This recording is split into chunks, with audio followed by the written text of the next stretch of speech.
నేడు ప్రతి భారతీయుడు 21వ శతాబ్దంలో వీక్షిత్ భారత్ను నిర్మించేందుకు అవిశ్రాంతంగా కృషి చేస్తున్నాడు ప్రధాని మోదీ. మెగా డిఎస్సీపై సీఎం చంద్రబాబు ఆసక్తికరమైన వ్యాఖ్యలు. మిర్చికి 11,600కు పైగా మద్దతు ధర ఇవ్వాలని కేంద్రాన్ని కోరాం రామ్మోహన్ నాయుడు. వైకాపా నేత సజ్జల కుటుంబ సభ్యుల ఎస్టేట్ భూములపై సర్వే. సోల్ లీడర్షిప్ కాన్క్లేవ్ యొక్క మొదటి ఎడిషన్ను ఉద్దేశించి పీఎం మోదీ ప్రసంగించారు. మరియు వీక్షిత్ భారత్ 2047 సౌల్ సంప్రదాయం ప్రకృతిని కలిపే సంస్థ కొత్త తరం ప్రామాణికమైన నాయకులను రూపొందించే లక్ష్యంతో నడిచింది. యువశక్తిపై స్వామి వివేకానందకున్న నమ్మకంతో స్ఫూర్తి పొంది ప్రపంచవ్యాప్తంగా అన్ని రంగాలకు నాయకత్వం వహించేందుకు ఇది వ్యక్తులను శక్తినిస్తుంది. బలమైన సంకల్ప శక్తి మరియు స్పష్టమైన దిశానిర్దేశంతో భారతదేశ భవిష్యత్తును రూపొందించడానికి మరియు ప్రపంచ వేదికపై రాణించడానికి సిద్ధంగా ఉన్న నాయకులను సౌల్ పెంచుతుంది.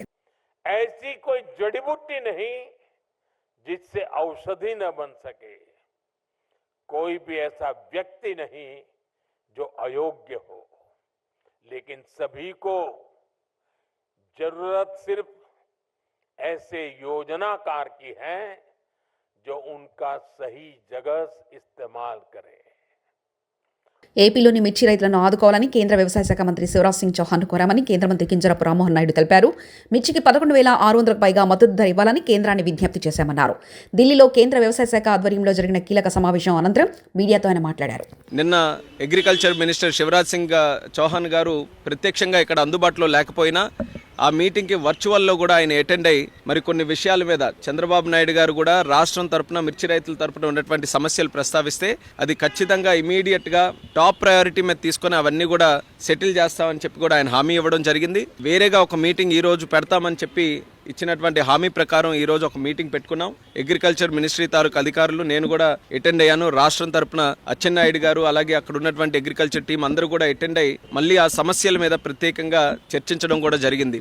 అందులో ముఖ్యంగా ప్రొక్యూర్మెంట్కి సంబంధించి, ఎందుకనంటే ఇది ఇమీడియట్గా స్టార్ట్ అవ్వాలనే ఆలోచనతో చంద్రబాబు నాయుడు గారు నేను రిక్వెస్ట్ చేశారు. మరి దాన్ని సీరియస్గా తీసుకొని కేంద్ర ప్రభుత్వం అలాగే మంత్రి గారు కూడా దాన్ని ఇమీడియట్గా చేయిస్తామని చెప్పి హామీ ఇచ్చారు. వీలైనంత త్వరగా కేంద్రం నుంచి కూడా డిఫరెన్స్ ఆఫ్ ప్రైస్ ఏదైతే ఉందో దాన్ని పే చేయడానికి ఏదైతే 25% వరకు వాళ్ళకి MIS minimum market intervention scheme ద్వారా ఉందో దాన్ని పొడిగిస్తూ 75% వరకు కూడా కమిటీ ఆఫ్ మినిస్టర్స్ ద్వారా అప్రూవల్ తీసుకొని 75% వరకు కూడా చేస్తామని చెప్పి స్పష్టంగా హామీ కూడా ఇవ్వడం జరిగింది. అయితే ప్రైస్ దీనికి తీసుకోవడానికి కింటా తాలూకా ప్రైస్ రాష్ట్రం తరపున మనం క్యాల్కులేట్ చేసింది కాస్ట్ ఆఫ్ ప్రొడక్షన్ కానీ లేబర్ కాస్ట్స్ కానీ ప్రాక్టికల్గా గ్రౌండ్ లెవెల్లో రైతులు ఎంత పెడుతున్నారో దాన్ని అంతటినీ కూడా క్యాల్కులేట్ చేసి సుమారు 11,600 రూపాయలు ఇస్తే మరి వీళ్ళ తరపున 10,000 చిలుకల వరకే ఇవ్వడం జరిగింది. సో దాన్ని కూడా గట్టిగా రిప్రజెంట్ చేశాం.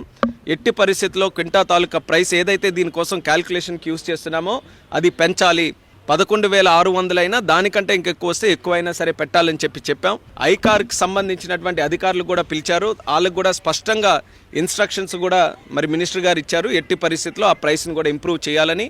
సో అది కూడా చాలా పాజిటివ్గా ఉందని కూడా ఈ సందర్భంగా తెలియజేస్తున్నాం. అలాగే మూడో పాయింట్ నిన్న కూడా ప్రస్తావనలోకి వచ్చింది. ఎక్స్పోర్ట్స్ గతంలో జరిగినటువంటి విధంగా ఈరోజు జరగట్లేదు.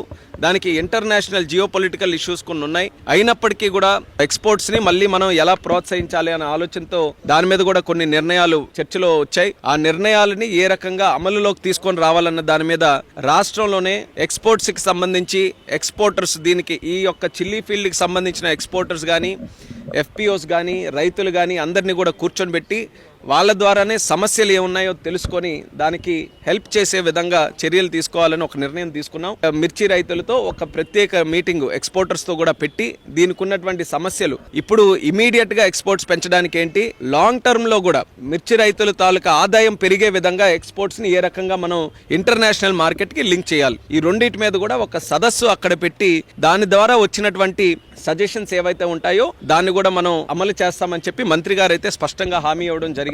దీన్ని ఇమీడియట్ గా కేంద్ర ప్రభుత్వం నుంచి డబ్బులు తెచ్చి ఆ డిఫరెన్స్ ఆఫ్ ప్రైస్ ఏదైతే ఉంటుందో మార్కెట్ కి కానీ ఈ రోజు ఉన్నటువంటి కాస్ట్ ఆఫ్ ప్రొడక్షన్ ఈ రెండింటికి తేడా ఉన్నది కేంద్ర ప్రభుత్వం భరించి ఇస్తుందని చెప్పి స్పష్టంగా హామీ ఇవ్వడం జరిగింది. దీన్ని ఎంత త్వరగా వీలైతే అంత త్వరగా అమల్లోకి తీసుకొని రావడానికి ప్రొసీజరల్ గా ఏవైతే ఉన్నాయో వాటన్నిటి మీద డిస్కస్ చేసి ఇమీడియట్ గా ఆ స్కీమ్ ద్వారా చేయిస్తాం. ఐకార్ ద్వారానే మనం పెట్టినటువంటి ప్రైసే ఈ రోజు 11,600 పెట్టాం. ఐకార్కి అది మ్యాచ్ చేయమని చెప్తున్నాం. ఈరోజు కాస్ట్ ఆఫ్ ప్రొడక్షన్ మేము చాలా పక్కాగా క్యాలిక్యులేట్ చేసాం రైతుల ఒపీనియన్లు తీసుకొని. సో అంత ఉండాలి. ఇంకా అవకాశం ఉంటే లేబర్ కాస్ట్ ఇవన్నీ కూడా ఉన్నాయి. ఇప్పుడు కష్టాల్లో ఉన్నారు. ఏది ఇచ్చిన రూపాయి రైతుకే వెళ్తుంది కాబట్టి అవకాశం ఉంటే దానికన్నా పెంచమన్నాం. సో ఐకార్ ఆ ప్రాసెస్లో ఉంది. పాజిటివ్గా ఉన్నారు పెంచుతా ఉన్న ప్రాసెస్.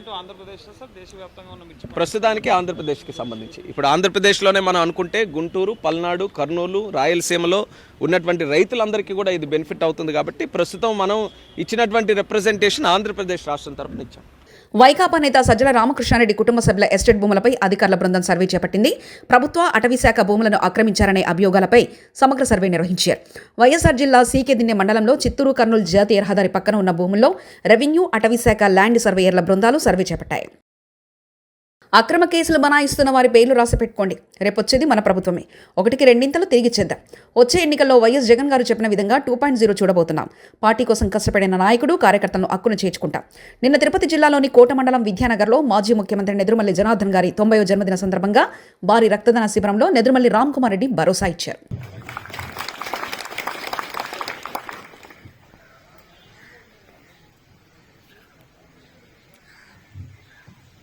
తొంభైవ జన్మదినం ఒక దశాబ్ద కాలం లేరు మన మధ్య. 80వ జన్మదినం కూడా మనం ఇలాగే జరుపుకున్నాం. 90 కూడా ఇలాగే. కానీ ఆయన ఆశయాల్ని వదలలేదు. ఆయన చూపించిన బాటను వదలలేదు. భక్తవసులు చెప్పినట్టు కానీ రాజకీయాలు మారినాయి.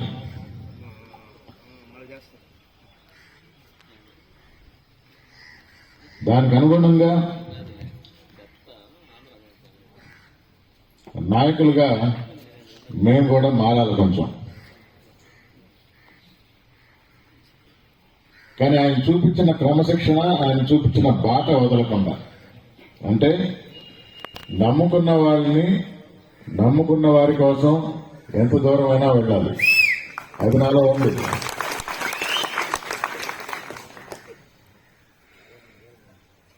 మనకు హాని చేయకుండా ప్రభుత్వాలు మారినా ఎవరి పని వాడు చేసుకుంటున్నారు. వారి కార్యకర్తలకు 4 మంచి పనులు చేస్తుంటున్నారు, 4 ముద్దలు ఎక్కువ పెడుతున్నారు, తప్పులేదు. కానీ మన జోలికి వస్తే, నన్ను నమ్ముకున్న వారి జోలికి వస్తే వాటిని వదిలిపెట్టేది మాత్రం లేదు.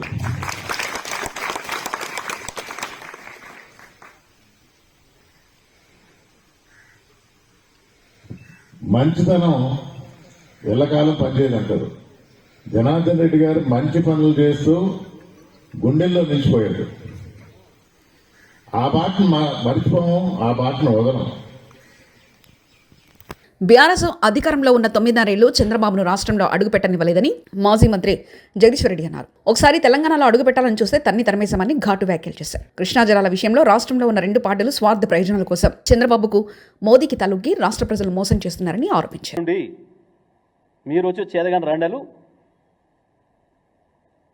మీ వ్యక్తిగత అవసరం కొరకు, మీ స్వార్థ ప్రయోజనాల కొరకు వాళ్ళకు తలొగ్గి, ఓడు చంద్రబాబు నాయుడుకి తలొగ్గి, ఓడు మోడీకి తలొగ్గి ఈ రాష్ట్ర ప్రజలకు ద్రోహం చేసుకుంటూ మీరు మాట్లాడతారా? బీజేపీని అనడానికి వణుకు పుడుతుంది.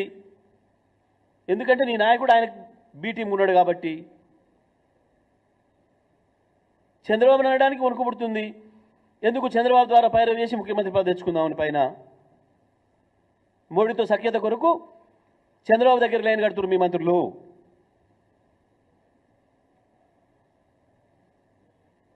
జగన్ పిలిచి అన్నం పెట్టిరు. బుద్ధుండాలి మాట్లాడడానికి. పక్క రాష్ట్ర ముఖ్యమంత్రి ఎవడన్నా వస్తే గౌరవం ఉండేవాడన్నా పిలిస్తే పెడతాడు. చంద్రబాబు ముఖ్యమంత్రి 3 రోజులు కాకముందే తీసుకొచ్చి రూమ్లో కూర్చోబెట్టుకొని సాటు మాట్లాడుకొని పోయినావు. నీ మంత్రి పోయి స్వయంగా ఆంధ్రప్రదేశ్ పోయి చంద్రబాబు మమ్మల్ని గెలిపించి వచ్చాడని చెప్పిండ్రు. సోయిన దానికి ఏమన్నా మాట్లాడేటప్పుడు ఉత్తమ్ మమ్మల్ని కల్పించింది చంద్రబాబే, తెలుగుదేశం అని చెప్పుకొని వచ్చిండు మీ మంత్రిపై. ఎందుకు మాట్లాడుతున్నారు సోయలేని మాటలు? శ్రీశైలం రిజర్వాయర్ నుండి అక్రమంగా జలదోపిడి. Srisailam reservoir Pothireddypadu head regulator కాలువ నుండి యథేచ్ఛగా ఆంధ్రప్రదేశ్ రాష్ట్రానికి తరలిపోతున్న నీరు. రుణమాఫీ కాలేదంటూ గాంధీ భవన్ మెట్ల మీద వృద్ధ రైతు ధర్నా. వెంటనే రైతు రుణమాఫీ చేయాలనే డిమాండ్. రేవంత్ రెడ్డి 2 లక్షల రుణమాఫీ చేస్తానని మాతో ఓటు వేయించుకున్నారు. ఇప్పుడు రుణమాఫీ చేయకుండా అందరికీ చేశామని ప్రచారం చేయకండి. పెన్షన్, పంట బోనస్ కూడా రాలేదంటూ గాంధీ భవన్ మెట్ల మీద వృద్ధ రైతు ధర్నా చేశారు. కలెక్టర్ కానీ బ్యాంకు ద్వారా కానీ వాళ్ళకి ఇన్ఫర్మేషన్ ఇస్తే ఈ 2 లక్షల మీరు చూసుకోండి, కనుమ పైసలు మేము కట్టుకుంటాం. మరి ఇక్కడికి ఎందుకు వచ్చినాం? ఇక్కడికి ఎందుకు వచ్చినామంటే నాకు 2 లక్షలు మాఫీ చేస్తాను. నాకు ఏది తెలియక ప్రగతి భవన్ అనేది నాకు తెలియదు. ఈ గాంధీ భవన్ అంటే ఎక్కడుందని ఆలోచనతో గాంధీ భవన్ కాడికి వచ్చిన. స్పష్టంగా నాకు 2 లక్షల రుణమాఫీ నేనే కాదు, పేద ప్రజలు చాలా మంది ఉన్నారు. నాకు స్పష్టంగా రుణమాఫీ చేయాలి. నీ పేరు ఏం పేరు? ఏ ఊరు? ఏం పేరు? తోట యాదగిరి, శాలిగారు మండలం, తుంగుతుర్తి నియోజకవర్గం, నల్గొండ జిల్లా. నేను ఒక రైతును. నేను బోనసు స్పష్టంగా 55 క్వింటాల్ 80 కిలోలు అమ్మిన స్పష్టంగా. అయితే దానికి బోనస్ కూడా ఇంతవరకు రాలే. సరే సన్నోట్లకు అన్నావు, పోచినాం చేసినాం, సరే 500 బోనస్ వస్తుంది కదా అని చెప్పంటే ఆ బోనస్ కూడా రాలే. ఇది రుణమాఫీ కాలే, ఇది పింఛనీ లేదు. మా పరిస్థితి అంటే ఆరోగ్యాన్ని ముచ్చట మేము మా దేవుని దయ చేసుకుంటున్నాం. మా అబ్బాయికి కనీసం కారణం వస్తే 25 లక్షలు అయినాయి. నువ్వు ఎందుకు కట్టలేదు, ఈ పైసలు ఎవరు కట్టలేని అంటున్నావు కదా. అటువంటి ఇబ్బందులు ఉన్నాం కాబట్టి మేము కట్టలేకపోయినాం. మాకు 3 పిల్లలు, అమ్మాయి. కాబట్టి ఎటు చేసి నాకు 2 లక్షల రుణమాఫీ చేస్తే చాలా సంతోషమైన విషయం. మీరు వాళ్ళు వచ్చిందాక నేను లేవను, స్వచ్ఛంగా నాకు ఒప్పుకోవాలి. యూరియా బస్తాల కోసం ఎగబడ్డ రైతులు. యూరియా కొరకు తెల్లవారుజాము నుంచే లైన్లలో నిలబడి రైతులు అవస్థల పాలవుతున్నారు. కరీంనగర్ జిల్లా తిమ్మాపూర్ మండలం మల్లాపూర్ గ్రామంలో ప్రాథమిక వ్యవసాయ సహకార సంఘం దగ్గర యూరియా బస్తాల కోసం ఎగబడ్డారు రైతులు. యూరియా బస్తాల కొరత ఉండడంతో ఒకేసారి రైతులు ఎగబడడంతో నెలకొన్న గందరగోళ పరిస్థితి. లోడ్ వచ్చిన గంట సేపటికే యూరియా బస్తాలు అయిపోవడంతో యూరియా సరిపడంత ఇవ్వడం లేదని రైతులు ఆందోళన వ్యక్తం చేశారు.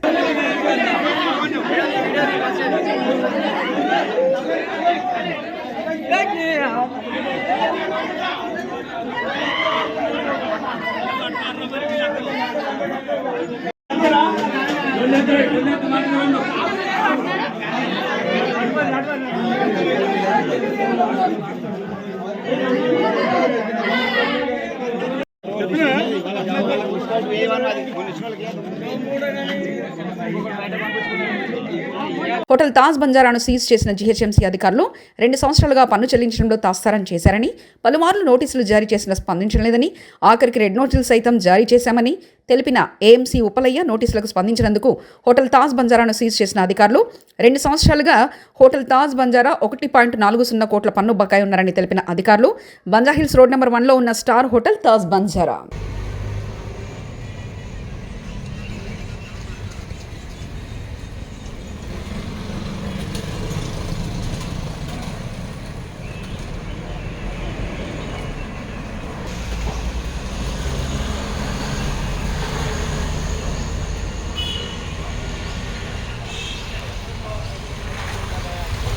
कौन है?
నేడు ప్రతి భారతీయుడు 21వ శతాబ్దంలో వీక్షిత్ భారత్ను నిర్మించేందుకు అవిశ్రాంతంగా కృషి చేస్తున్నాడు ప్రధాని మోదీ. మెగా డిఎస్సీపై సీఎం చంద్రబాబు ఆసక్తికరమైన వ్యాఖ్యలు. మిర్చికి 11,600కు పైగా మద్దతు ధర ఇవ్వాలని కేంద్రాన్ని కోరాం. రామ్మోహన్ నాయుడు. వైకాపా నేత సజ్జల కుటుంబ సభ్యుల ఎస్టేట్ భూములపై సర్వే.